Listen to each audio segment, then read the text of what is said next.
Hi there and welcome. Thank you for joining us for this Satori software webinar, the Satori pre-audit service.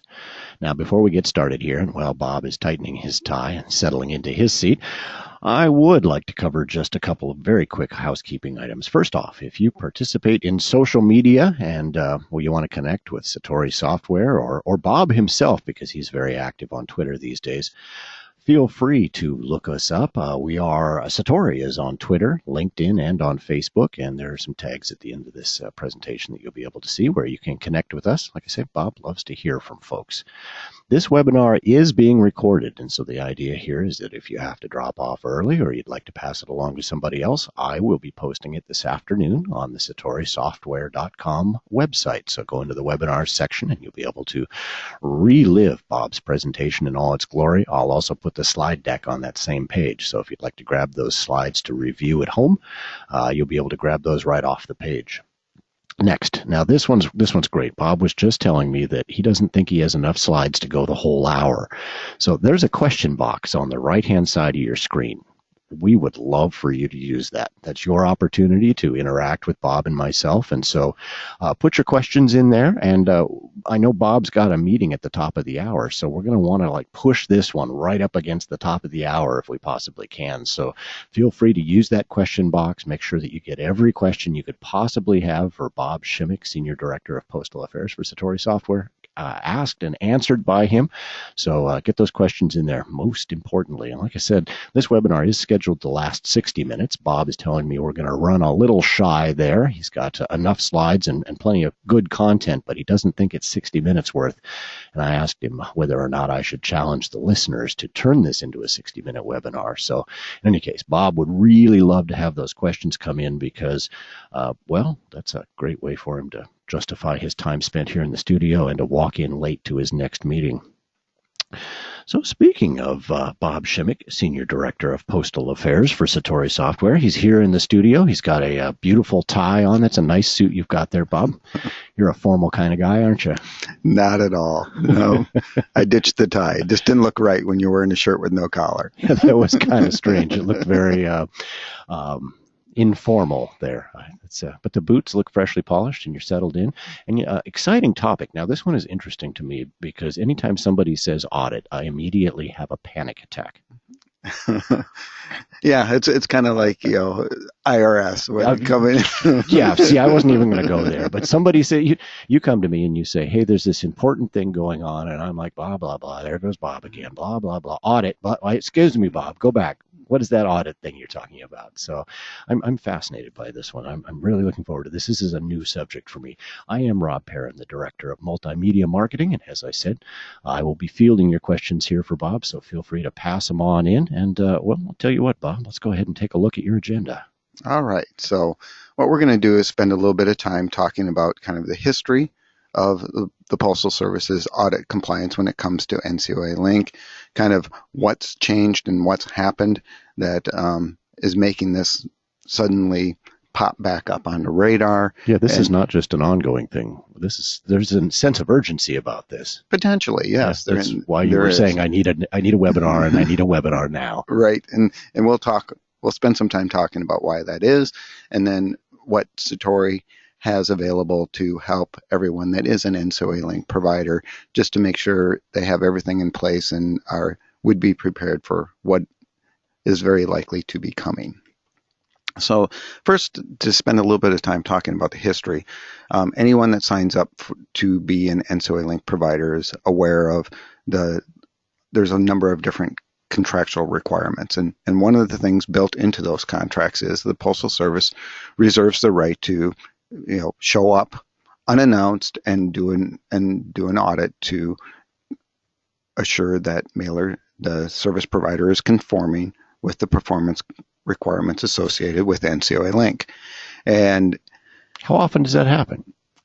Well, if we go back in time, for those that got involved in NCOALink at the very beginning, it was pretty common that after you got certified and you were running for about a year, you would have an audit occur. And if we go back in time, Satori Software had an audit that was performed prior to 2006. Sure. And it was roughly about a year after. Because this is something we're subjected to as well. Yes, because we are a service provider. Sure. And we have recently gone through the new audit. And so what ended up happening is that Memphis was the entity that was responsible for conducting the audits and making sure all the service providers were complying with the performance requirements associated with NCOALink.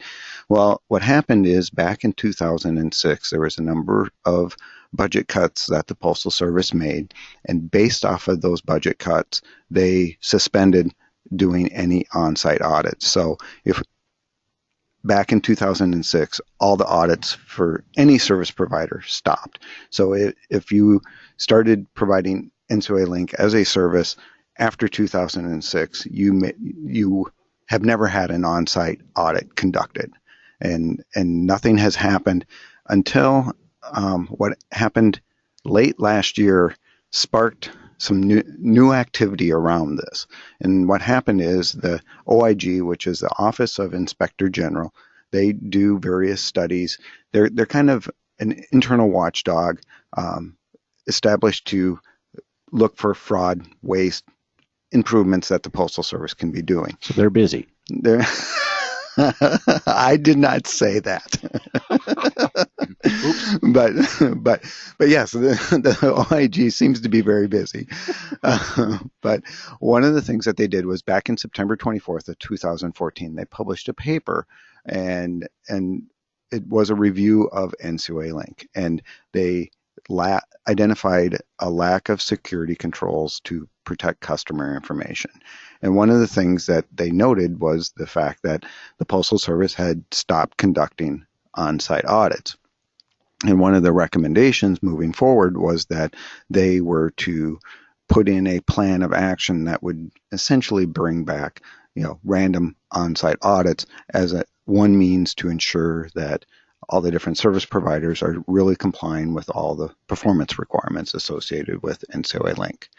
And so that, when we saw that paper published, I know we started some internal discussion saying, hey, it's coming. Yeah, it looks like there's something going on here. Sure. And we even, one of the things we did was we kind of did an internal self-assessment and said, let's kind of look at how we're doing compared to it, and clean the house before the maid comes. At least do a little bit of straightening. Yes. And so what ended up happening then was that, in fact, the Postal Service has now officially restarted doing on-site audits for the NCOALink service providers. And April 1st, 2015 is when the Postal Service started to resume the audits. And we had our audit in April. And these were done with very little advance notice. We were notified 24 hours prior to the Postal Service coming on site that they were coming in. Rude. Well, it's in the contract. Technically, they could have called us up and said, "We're coming in. We're now. in the lobby." Yeah, we're in the lobby. Come let us in. But no, they were nice, and they gave us a 24-hour notice and said that they would be coming on site. And we were one of the first ones to go through the new audit process. And so, for those that have been familiar with audits in the past or prior to 2006, the way they worked was they were conducted by people from Memphis. Now, one of the things that happened after the OIG came out with that paper, they talked about how Memphis doesn't have the budget to take on this responsibility. So there was internal discussions within the Postal Service and said, okay, who's going to own this? And actually, the inspection service is going to own the audits moving forward. And so since we were one of the first ones to be audited, actually it was a combination of both a couple people from Memphis and then a couple people from the inspection service. And what they were doing was kind of taking a train the trainer approach. And so there was two people from Memphis. Yeah. Well, it gave us some additional insights into, how they're going to go about doing things. But so there was two people from Memphis for our audit. There was two people from Memphis, and there was three people from the inspection service that came on site and did our audit. Did we go through a lot of coffee that week? Well, So the audit itself is 4 hours. And so, they actually came in in early afternoon, and then we ran through the afternoon, and then that was it. So, it's relatively quick process, but then we'll get into, kind Sure. of what happens after that. Um, so as I noted, we've been through it, and we had been through one prior to 2006, and so um, we had a little bit of an idea of what was coming and what are some of the things that they would be looking for. Now, it's possible that if you started doing NCOALink since 2006, that you could potentially have errors in your process and not even be aware of it. Potentially, yes. Because since there hasn't been any audit, you could have gone baked into your process. You could be doing things a way that's going to cause a problem. Correct. And even for Satori, one of the things that we've implemented since 2006 is an EPAF option. And if you look into kind of the requirements associated with doing an EPAF, the Postal Service is pretty loose on the wording, where they don't officially endorse an EPAF method, but acknowledge that it's possible for someone to put together a proposal, submit it to them, and they don't really endorse it, but they will say that I don't think they go much beyond saying it seems to comply with the Sure. contract requirements, but they would never really officially sign off and say, yes, this is good as a physical path. And they even reserve the right that, if they, in the process of an audit or some other thing, they determine that your EPAF method does not comply, they could force you back to paper paths as well. So that would be unpleasant. That would be unpleasant, yes. We would like to try to avoid that. And so one of the things that was new as a part of our audit was, the fact that we had EPAFs in place. So ideally, they'd come in, they'd do the audit, would be simple, life would go on because you'd be all set. But if indeed you have not been audited before and you've gone a ways down this road, you could potentially have problems that I assume you're going to go into more detail about how ugly that gets. Right, and true. Yeah. And okay.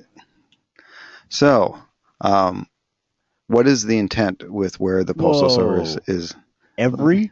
Yes, and that was interesting. And yes, and so part of the Postal Service where they were. This isn't a random check then. You used the word random. Well, that was the recommendation from the OIG. Okay. Now, what is the Postal Service choosing to do? What a bunch of overachievers.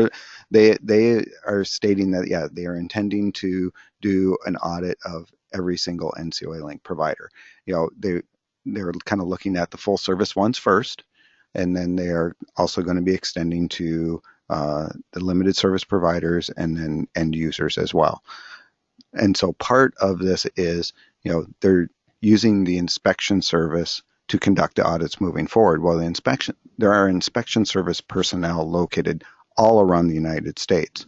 And that's why they were taking kind of the train the trainer approach, where they were with the first several audits, they were taking different inspection people from different parts of the country and training them up on the process. And so then going forward, those inspection people will be the ones coming in and conducting the audits for all the people that are NCOALink providers, and they will, it'll be done in a regional method with, inspection service people from your particular area coming in and performing that. So they're serious about this. They are, yes. And so I guess they did take the recommendation very seriously. And so not only are they intending to audit every single NCOALink service provider, but then they also intend to continue on-site audits moving forward.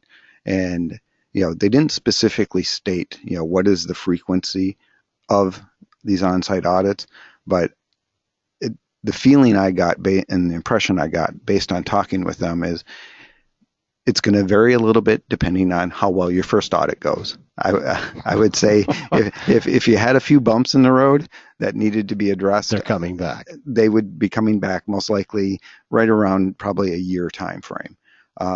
If you had a very smooth audit and very few things found, it may be less frequent than that. So, they left it open, but I think, kind of the results of your first audit will determine how quickly or how soon they'd be coming back. But it sounds like it wouldn't be more frequent than annually, unless you potentially had some very serious issues that needed to be addressed, and then, potentially it could be more frequent than 1 year time frame. If they ask for an office, you're in trouble. Yeah, just going to move in. Yeah, exactly. All right. So what happens if they find something? And this is information that is in NCOALink contract requirements. And so Postal Service comes in and does an audit. If they find something that they determine to be a major compliance item, they will officially notify you by letter, and you have 30 days from the date of the letter to correct any major item. And so, that is kind of your worst case scenario, is if they find a major defect, you're going to have to get it addressed within 30 days. If you don't get it addressed within 30 days, the Postal Service reserves the right to essentially shut you down. They can suspend you, or for a 60-day period, extending to just permanent suspension. So it's a minimum 30 days up to a maximum of, sorry, you're done. Yes. Yep. So this could shutter your business. Potentially, yeah. Or, it would force you to have to take it outside, and if let's say you're a mail service provider, you would have to, it would force you to outsource all that work. Yes, it would be. And then, I know there are some that are just doing it for their own internal purposes. Some of it's data privacy concerns, those types of things that could force you to have to go to an outside provider if they were to shut you down. The other component is, so that's a major item. Do you have any sense of how likely that is? It's definitely possible. Okay. So, did these guys sit with smiles on their faces and Josh and say, hey, no big deal, we got your back? Or were they, I'm sorry I don't know if you've ever seen an IRS audit, but they come in and they don't smile the whole time they're there. I would say it wasn't quite as serious as an IRS audit, but at the same time, but obviously if your whole business is at risk, you kind of have to pay attention. You have no choice. It's serious whether or not they're right. Oh, gotcha. And then the next category is items that are more what would be considered minor compliance items that they would likely bring up and discuss with you as a part of the audit, and they would record those as findings. And they didn't come out and specifically say this, but it's kind of our expectation that anything that kind of falls into this minor bucket, the expectation is that by the time they get to the next audit, you would have taken steps to mitigate whatever those findings were. Otherwise, it's going to become a major problem. Potentially, yeah. I think it might be one of those things where, it's not a significant compliance concern. They'll let it slide as long as you're working on addressing it. But I think if they came around to a second audit and you have done nothing, they could potentially escalate it to a major. These minor items, are these the bumps in the road that you were talking about that might trigger more frequent inspections? Potentially, yes. So yes. It would be far better if they came in and found nothing. Ideally. Yeah. But I would say if you had a major item, you're probably guaranteed that you're going to get audited within a year. And it's a hassle one way or another. You got to fix it one way or another, whether you fix it before they get there or when they get there. But at that point now, you've got them hanging over you. True. And I would also argue if you had several items that fell into the minor bucket, they would likely be coming back in a year's time frame just to see what have you done to address those concerns. Branded as a troublemaker, just like you in school, Bob. Yep. So that's really where they're going. But the primary concern that we're going to have is whether or not you have any major items, because when you look at it, 30 days is not a lot of time to respond to something that could be a major, what they would consider a major compliance item. What kind of thing would be a major compliance item? Just give me one example of something bad. Well, Something bad. Well, there's a lot of different things that could fall in that bucket. But for example, if they identify the fact that maybe you were not collecting all the information that you needed to when it comes to PAFs, potentially then you could have to go back to every single customer and do some sort of corrections or have them refile PAFs. And if you've got a lot of different customers, that could be a significant amount of work to try and knock off in 30 days. Gotcha. If they have, kind of system control things that are not in place, and you could have to build whole new processes around this. Potentially, yeah. Okay. So it could be some significant impacts. So what Satori is looking to do here is say, okay, we've gone through the audit process. We've been through 2 of them now. We've got a pretty good idea of the types of things that the Postal Service is looking for.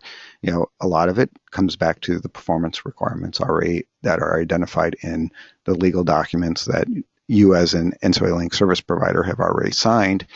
But what we're looking to do is, so you've already agreed to meet these standards. It's just a matter of, so they're going to come along and confirm that you're meeting these. Exactly. Okay. Yep. So they're saying, nothing hey, new. You've already signed off on these items. But what we're looking to do is offer a couple of different options to help you ensure that you're ready for this. And preparation, education, peace of mind. That's we've been through it. We've got a good understanding of the things that they're going to be looking for, and what we can do is help kind of walk through that with you and prepare you for where we think the areas. So it's like a pre-audit. Mm-hmm. Like a exactly. But, yes. But at that point, we're not going to shut you down if you didn't comply. Right. Exactly. So there is no penalty. It's safer to have us find something than it is to have them find something. Right. There is no penalty here, but what we're doing is, it's going to help provide peace of mind that, things are working as they should be. And then also, if there's things that we can, that the customers may be able to correct now and get through with a cleaner first audit, sure, it can reduce the frequency of future audits. It's like when you do your taxes and the accountant says this is a potential flag for an audit. Mm-hmm. There are always things you look at it and he says, you couldn't possibly have given $1 million to charity this year. And, well, right. Bob says, of course I did. Yeah, he says that might be a flag. Mm-hmm. So we should fix that. Right. Huh. And we can help, identify kind of some of the points and areas that they tended to focus on as far as the audit goes. And so what we're looking to do is offer 2 different options for those that are NCOALink service providers. The first one is what we're referring to as a tune-up service. And what this would be is a 2-hour WebEx session where we would, I've gone through the most recent audit. And so you would be working with me. And look what it did to your hair. Yeah. Thanks. Bob was a young man before that audit. Yeah. Uh-huh. But, what we've done is kind of put together a checklist of items of things that we need to spend some time talking about, things you need to look at and talk about how you're doing it with the service that you're providing, and can potentially identify just through a conversation in a WebEx of areas that might be things that you may need to spend some time focusing on or potentially cleaning up. And really for deliverables out of this, what we've put together is kind of a checklist of items of here's the type of things you should spend a little bit of time looking at and making sure that you're complying with these components. So it's kind of it's a consultative discussion. You can pull in as many people from your organization as you want. With this, it is really just a discussion. You're welcome to take as many notes as you want. As far as we're going through the checklist, we'll talk about what you're doing and potentially identify, that might be an area you should really take a closer look at. But with it being WebEx, there's just the engagement fee, but there's no additional travel expenses or anything associated with it. And then coming out of it, we would share with you kind of this checklist that can serve as a guide for getting everything in place. And you can use that to highlight potentially areas that you may need to focus on and do some work prior to an actual audit taking place. So this is consistent with other things that Satori has done as far as partnering, sort of that trusted advisor aspect, partnering with customers, because obviously we want our customers to be able to remain in mailing. Exactly. Having a customer shut down by an audit means we don't have a customer anymore, so Right. it's in our best interest. But we've consistently sort of tried to lead the industry with this partnering with folks and trying to make sure that we set our folks up for success. Our releases tend to pick up changes, industry changes more rapidly than other products. So this is just another continuation of that. Exactly. Yeah. And the service, the NCOALink engine that you all are using is the same one that we're using. But again, it comes down to how you're implementing it and administering it within your business. Sure, there's that old saying, the devil is in the details. Exactly. And unfortunately, there is a lot of details associated with this. And it's a complicated process. Yeah, and the checklist is a very long checklist. It was when I started putting it together after the audit, it just kept on growing and growing and growing. So yeah, it is very involved. So it's not a matter of getting this down to 5 good bullet points. No. Okay. It's definitely way more than that. Yeah. All right. So then the other thing that we are offering would be a 2-day on-site engagement. And really what this would be is me coming in and working with you to essentially do a simulated audit. You personally? Yes. I would hire Bob to come to your facility and do an audit. Yes. And so what I would do, to the best of my abilities, is we would treat it as though I was coming in like the Postal Service.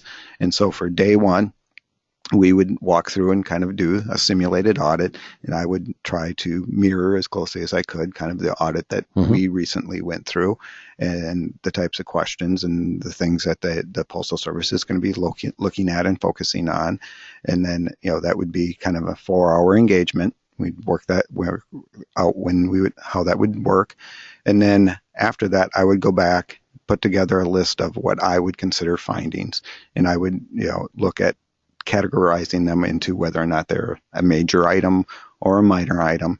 And then on day 2, I would come in for an additional 2 hours, and then we would go through that set of documented findings and spend some time talking about, okay, what are the core issues, what are the things that you may need to look at correcting, what might be the approach to use to address the concern. Now, I know I know you pretty well. I sit across this broadcast desk from you on a regular basis, but I should have insisted you put a biography slide in here, okay? Because there's people sitting out there saying, who's Bob? What right does Bob have to audit me? And, okay, so Bob's the only person I've ever seen who reads the DMM for fun, okay? And there's actually a biography of Bob up on the SatoriSoftware.com website, but he does a regular Monday morning briefing for the industry called Postal Affairs with Bob Shimmick. Industry, here's what's going on. You also belong to about 11 trillion different industry associations, right? What are you currently? I'm actively involved in a number of different industry associations. You going to name drop? Oh, sure. I can walk through a bunch of them. So MTAC is Mailers Technical Advisory Committee. So this is an association of associations that work with the Postal Service on all kinds of issues associated with mailing. And so within MTAC, I serve as the MTAC representative for ID Alliance, because MTAC, you have to be a member of an association to participate in MTAC. But then within MTAC, there is 8 leadership positions, and I am one of the 8 leaders for MTAC. And the area I focus on is referred to as mail prep and entry. So I provide leadership there. I am actively involved in ID Alliance. I serve as the chair of the mail.dat specification. For those that may not be familiar with that, essentially that provides the electronic documentation for all mailing and working with Postal One. So anytime the Postal Service or the industry need changes made to support a new option, all those changes need to be worked through me and then I facilitate the discussion and the evolution of that specification. So you've got some connections in the mailing industry, and you've got, what, 50 years worth of experience? The number keeps on going up every year, but Well, that's how years work, Bob. Yeah, I'm currently at 26 years. 26 years in the mailing industry, and Yes.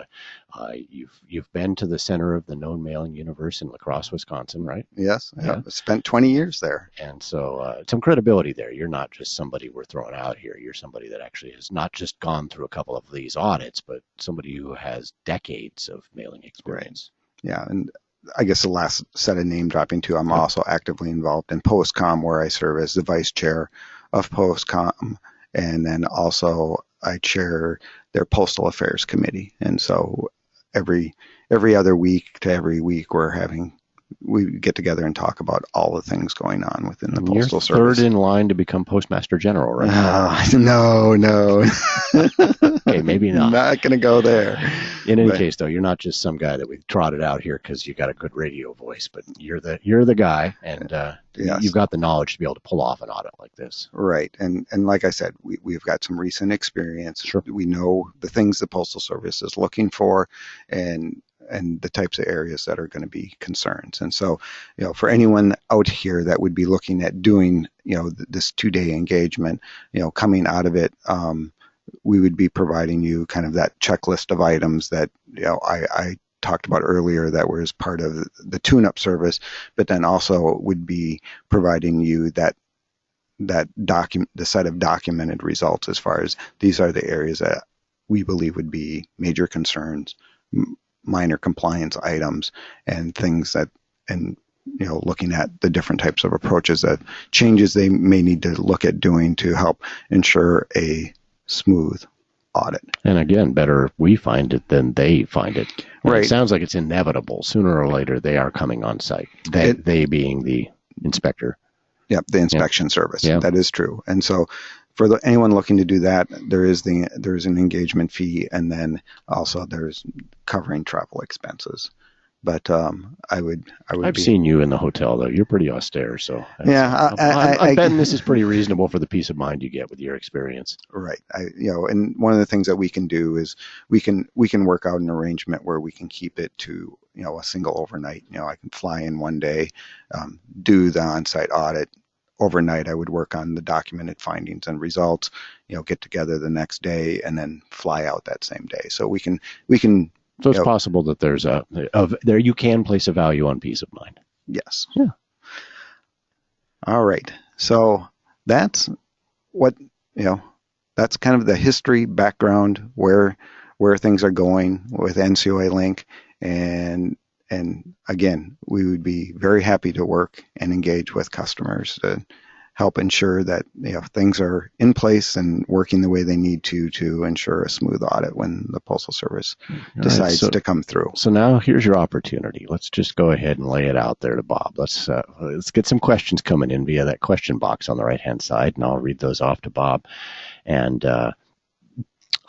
in the meantime, we'll see if we can't keep him from running into his 10 o'clock meeting here in Seattle. Let's see if we can't run him over a little bit. But so when they came in to do the audit, I assume you said you had some pre-notice, but before that, how much notice did you have that they were ramping back up, that they were going to be doing this, and that we should be paying attention? Really, the only notice prior to that we had was just the results of that in the OIG study that kind of smacked the Postal Service saying, hey, you really need to, there's issues with concern and making sure that service providers are being compliant, and that one of the recommendations was that they should restart up the audit process.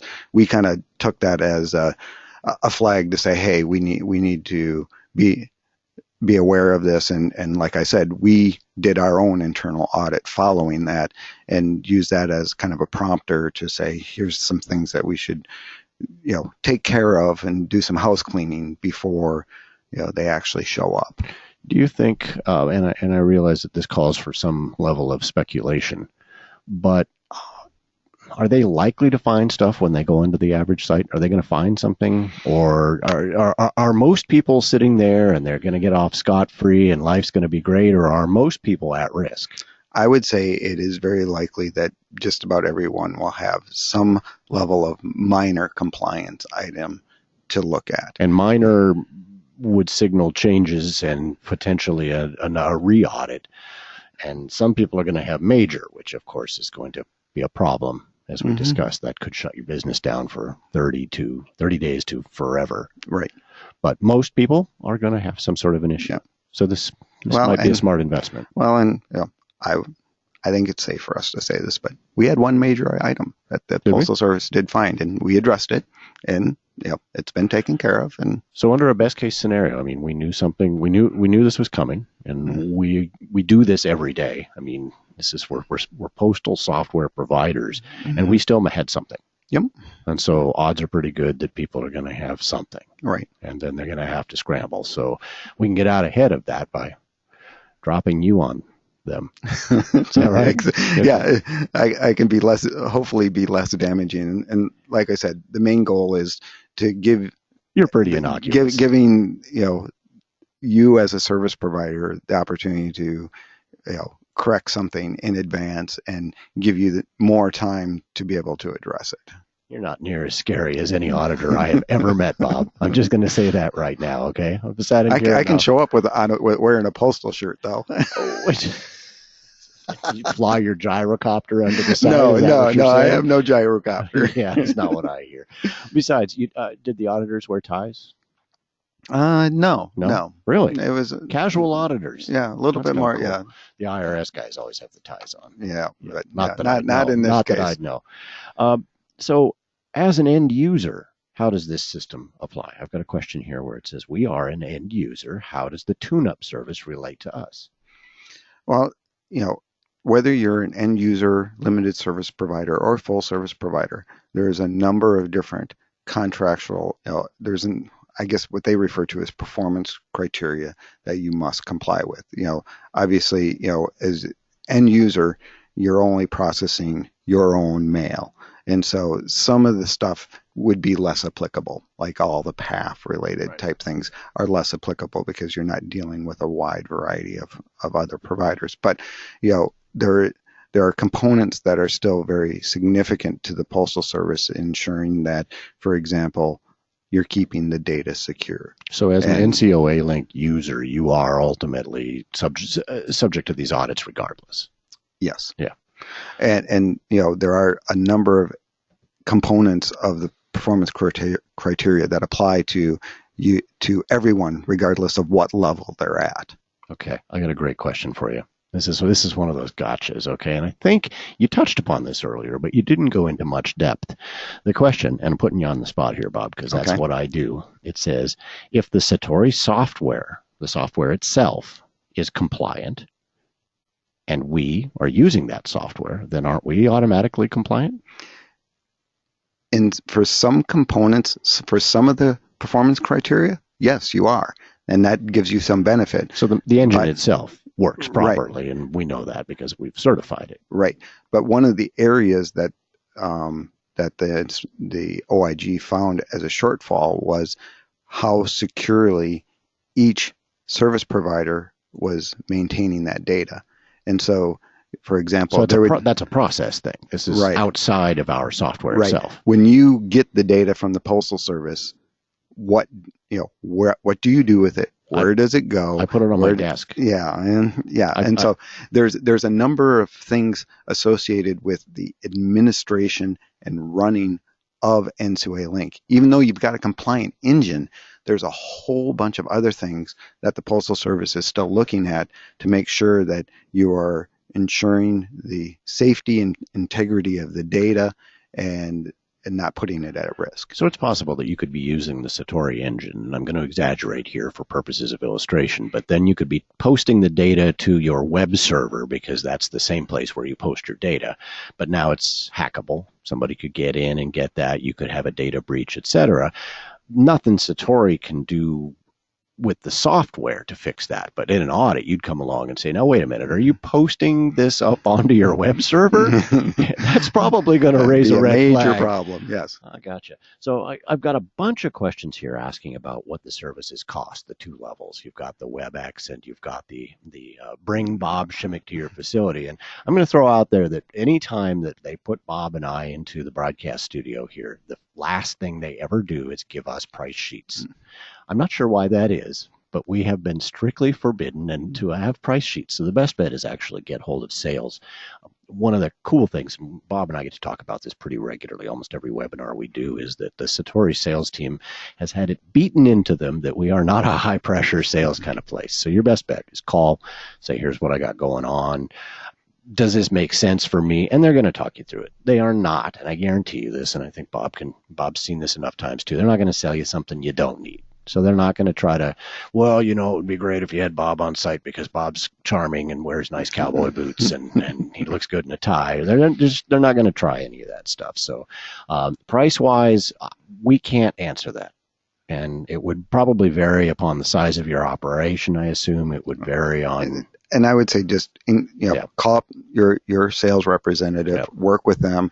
I will work with them as well, and we'll come up with what would be the right solution for you. Yeah, and that's I guarantee you they're good at that, and they're not going to try to sell you a full blown here's a 60-day Bob engagement because this is what you need. It's just not going to happen. Besides, we'd miss Bob. He'd be gone too long. So when it comes down to PAFs, what kind of documentation are they looking at? So the actual question is, what type of documents are they looking at on PAFs that have no change year to year? So you've got these static PAF files. Theoretically, I'm not doing anything to them, or they're good, right? So if I don't change, they don't change, I'm okay, right? Well, up until recently, though, you were still required to renew on an annual basis. Even if there were no changes, you needed to re-sign. Now, the Postal Service has taken a different approach to that now more recently to say, okay, if absolutely nothing has changed, you can carry it forward, but you still have to keep that original signed PAF on file. And some of the things that they're looking for is what is your maintenance of records and being able to retrieve that information and that data, and making sure that you're being compliant with the time frames that are required associated with how long you must maintain that data after it's expired. And so, for example, if you have a PAF that was signed, let's say 4 years ago, and there's been absolutely no changes in the past 4 years, and that's still their current PAF, that's fine. But then, what's your ability to go back and look at previous ones prior to that? So one of the things that is part of the audit is the Postal Service may come in and request that a specific PAF for a specific company or a set of companies get retrieved, and you are able to provide that data. They may come in and just say, I want to see all your PAFs for all the jobs that you processed on this date. So there's some historical, what's the lifeline of this PAF? How has it been? What's it look like? So this is interesting. We did talk about IRS audits, and we talked pretty extensively about what that experience is like. But this audit is really similar to anybody who's ever gone through an ISO certification or has gone through a SOX compliance audit, or there are components to this. There's the software itself. Then there's a whole bunch of processes feeding into and coming out of the software. There are retention guidelines. There are handling guidelines. There are physical security. Physical security, definitely. There's that. Yep. So it sounds to me a lot like a SOX type audit where you end up with these you end up end to end. So what's your process for? You get this form, it comes in, how do you secure it? What do you do with it? Who has access to it? Where does it end up? Am I reading the right things into this? Yes, yeah, exactly. And you're right. And so, physical security is its own section of the audit, and that's part of the on-site audit. And that would, and to me, that's where part of, coming in and conducting it is. So if you keep your PAFs in an old coffee can in the kitchen, that's probably, Probably not they're a going to good want to idea. see that, and they're going to take a look at it. Instead, Right. they're going to be looking for whatever the requirement is. It has to be Right. physically secured, or Right. Or if the server that you're running it on Right. is in with all your other It's your web servers server. and everyone else has access to it, Sure. physical access to it, that.